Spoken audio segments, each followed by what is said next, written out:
मृत्यु के पश्चात मनुष्य के साथ मनुष्य की 5 वस्तुएं साथ में जाती है। कामना। यदि मृत्यु के समय हमारे मन में किसी वस्तु विशेष के प्रति कोई आसक्ति शेष रह जाती है, कोई इच्छा अधूरी रह जाती है, कोई अपूर्ण कामना रह जाती है, तो मरण उपरांत भी वही कामना उस जीवात्मा के साथ में जाती है। नंबर 2 है वासना। वासना कामना का ही रूप है, वासना कामना की ही साथी है। वासना का अर्थ है कि केवल शारीरिक भोग से नहीं, अपितु इस संसार में भोगे हुए हर उस सुख से है जो उस जीवात्मा को आनंदित करता है, फिर वो घर हो, पैसा हो, गाड़ी हो, रुतबा हो, किशोर्य हो। मृत्यु के बाद में भी ये अधूरी वासनाएं मनुष्य के साथ में जाती है और मोक्ष प्राप्ति में बाधक होती है।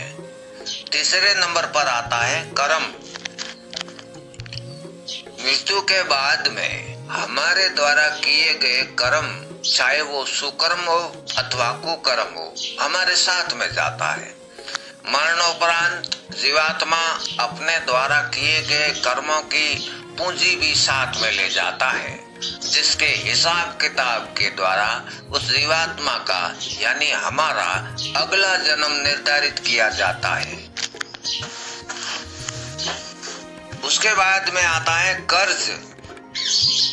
कर्ज यानी हमने आपने मनुष्य जीवन में कभी भी किसी प्रकार का ऋण लिया है तो उस ऋण को यथासंभव उतार देना चाहिए, ताकि मरणोपरांत में इस लोक से उस ऋण को उस लोक में अपने साथ में न ले जाना पड़े।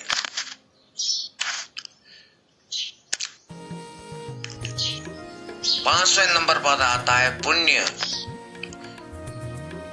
पुण्य हमारे द्वारा किए गए दान दक्षिणा परमार्थ के कार्य हमारे पुण्यों की पूंजी होती है। इसलिए हमें अपने समय समय पर अपने सामर्थ्य के अनुसार दान दक्षिणा, परमार्थ और परोपकार अवश्य करना चाहिए। इन्हीं 5 वस्तुओं से ही मनुष्य को इस मृत्युलोक को छोड़कर परलोक जाने पर उस लोक अथवा अगले जन्म की प्रक्रिया का चुनाव किया जाता है।